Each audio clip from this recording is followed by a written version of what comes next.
Doctor Saleem അലിയെ കുറിച്ചാണ്. Doctor Saleem Ali ജനിച്ചത് 1996 നവംബർ 12 മുംബൈയിലാണ്. അദ്ദേഹത്തിന് 5 ചേട്ടന്മാരും 2 ചേച്ചിമാരും ഉണ്ടായിരുന്നു. അദ്ദേഹത്തിന് 1 വയസ്സായപ്പോൾ അച്ഛനെയും 3 വയസ്സായപ്പോൾ അമ്മയും മരിച്ചു. പിന്നീട് അമ്മാവനാണ് അദ്ദേഹത്തെ വളർത്തിയത്. പഠിക്കാൻ ഇഷ്ടമുണ്ടായിരുന്നില്ലാത്ത ഡോക്ടർ സലീം അലിക്ക് പക്ഷികളെ കുറിച്ച് പഠിക്കാനായിരുന്നു ഇഷ്ടം. ഡോക്ടർ സലീം അലി പോയ കോളേജ് സെയിന്റ് സേവിയർ കോളേജാണ്. അദ്ദേഹത്തെ പക്ഷി മനുഷ്യനായിട്ടാണ് അറിയപ്പെടുന്നത്. The book of Indian birds ആണ് ഡോക്ടർ സലീം അലിയുടെ പ്രധാന കൃതി. 19ഓളം ബുക്കുകളും ലേഖനങ്ങളും അദ്ദേഹം എഴുതിയിട്ടുണ്ട്. ഒരു കുരുവിയുടെ പതനം ആണ് അദ്ദേഹത്തിന്റെ ആത്മകഥ. ഇന്ത്യൻ സർക്കാരിന്റെ പത്മവിഭൂഷണും പത്മഭൂഷൺ എന്നിവ നൽകി സ്വീകരിച്ചു. ബ്രിട്ടീഷ് ഓർണിത്തോളജിയുടെ യൂണിയനും ഗോൾഡ് മെഡലും 3 ഡോക്ടറേറ്റും കിട്ടിയിട്ടുണ്ട്. 1985 രാജ്യസഭയിൽ ഡോക്ടർ സലീം അലി നോമിനേറ്റ് ചെയ്യപ്പെട്ടു. 1996 ഓർമ്മയ്ക്കായി തപാൽ സ്റ്റാമ്പും പുറത്തിറക്കി. പാകിസ്ഥാൻ, ശ്രീലങ്ക, ഭൂട്ടാൻ, നേപ്പാൾ എന്നിവിടങ്ങളിൽ പഠനം നടത്തി. കേരളത്തിലെ വരിയൂർ, ചാലക്കുടി, മൂന്നാർ, തട്ടേക്കാട് എന്നിവിടങ്ങളിൽ പഠനം നടത്തി. പെൻഗ്വിൻ, പൊന്മാൻ, ചാരനീല പക്ഷി, മൈന എന്നിവ ഡോക്ടർ സലീം അലിയുടെ ഇഷ്ടപ്പെട്ട പക്ഷികളായിരുന്നു. എറണാകുളം ജില്ലയിലെ തട്ടേക്കാട് പക്ഷി സങ്കേതം ഡോക്ടർ സലീം അലി പക്ഷി സംഗ്രഹാലയമായി അറിയപ്പെട്ടു. നന്ദി, നമസ്കാരം. ഈ മോളിലൊരു പ്രത്യേകത നിങ്ങൾ മനസ്സിലാക്കിയോ? ഇവര് ബ്രിട്ടീഷ് കരിക്കുലത്തിൽ പഠിച്ചുകൊണ്ടിരിക്കുന്ന കുട്ടികളാണ്.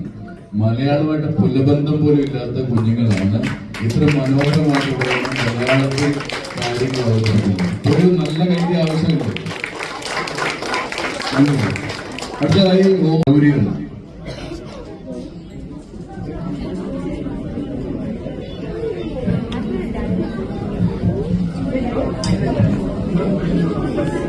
നമസ്കാരം. ഭാരതത്തിലെ പ്രഗത്ഭരായ ഗണിതശാസ്ത്രജ്ഞരിൽ പ്രധാനിയാണ് ശ്രീനിവാസ രാമാനുജൻ. 1887 ഡിസംബർ 22 തമിഴ്നാട്ടിലെ ഈറോഡിൽ ജനിച്ചു. മുത്തുസ്വാമി ശ്രീനിവാസ അയ്യങ്കാർ, കോമളത്തമ്മ എന്നിവരായിരുന്നു മാതാപിതാക്കൾ.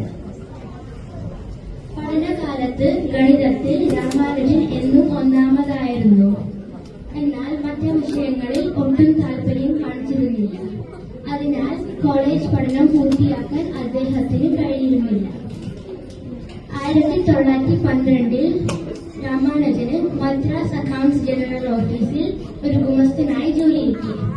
പ്രശസ്തരായ ഗണിതശാസ്ത്രജ്ഞർക്ക് തന്റെ ഗണിത സിദ്ധാന്തങ്ങളും പ്രമാണങ്ങളും അയച്ചു കൊടുത്തിരുന്നു.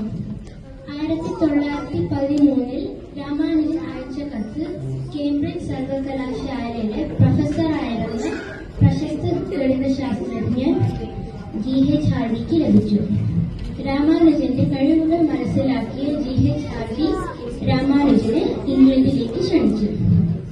1914 രാമാനുജൻ ലണ്ടനിലെത്തി. ഹാർഡി തന്നെയായിരുന്നു രാമാനുജന്റെ ഗുരുവും വഴികാട്ടിയും സുഹൃത്തുമെല്ലാം. ഒരിക്കൽ ആശുപത്രിയിൽ ചികിത്സയിലായിരുന്ന രാമാനുജനെ കാണാനെത്തിയ പ്രൊഫസർ ഹാർഡി താൻ വന്ന കാറിന്റെ നമ്പറായ 1729 ഒരു പ്രത്യേകതയില്ലാത്ത ഒരു സാധാരണ സംഖ്യയാണെന്ന് പറഞ്ഞു.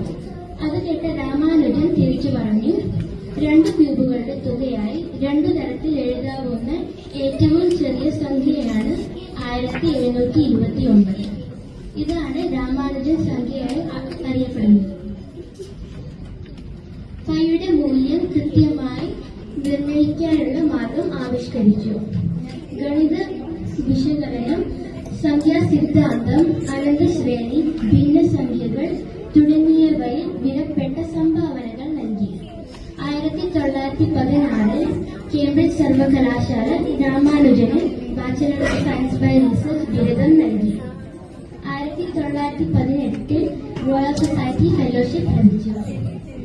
കേംബ്രിഡ്ജ് ട്രിനിറ്റി കോളേജിൽ വിശിഷ്ടാംഗത്വവും ലഭിച്ചു. ആരോഗ്യം മോശമായതിനാൽ 1919 ഫെബ്രുവരി 27 രാമാനുജൻ ഇന്ത്യയിലേക്ക് മടങ്ങി. 1920 ഏപ്രിൽ 26 തന്റെ 32ാം വയസ്സിൽ രാമാനുജൻ നമ്മെ വിട്ടു പിരിഞ്ഞു. അദ്ദേഹത്തിന്റെ ജന്മദിനമായ ഡിസംബർ 22 ദേശീയ ഗണിതശാസ്ത്ര ദിനമായി ആഘോഷിക്കുന്നു. 1991 റോബർട്ട് കണിക് രാമാനുജനെ കുറിച്ച് എഴുതിയ പുസ്തകമാണ് the man who new infinity. 2015 ഇതിനെ ആസ്പദമാക്കാൻ ഒരു ഇംഗ്ലീഷ് സിനിമയും നിർമ്മിച്ചിട്ടുണ്ട്. നന്ദി. ഗൗരിമോളും ഇതുപോലെ ബ്രിട്ടീഷ് കരിക്കുലത്തിന്റെ പ്രോഡക്റ്റാണ്. നമുക്ക് എന്ത് മനോഹരമായിട്ടാണ് അവർ മലയാളം സംസാരിക്കുന്നത്. നമുക്ക് കുറച്ച് പുതിയ അറിവുകൾ ലഭിച്ചു. നമ്മളൊക്കെ കുറെ വളർന്നിട്ട് എന്താ കാര്യം, 32 വയസ്സിൽ എന്തായാലും ചെയ്തു വെച്ച കാര്യങ്ങൾ. നന്ദി. അടുത്തായിട്ട് അവസാനം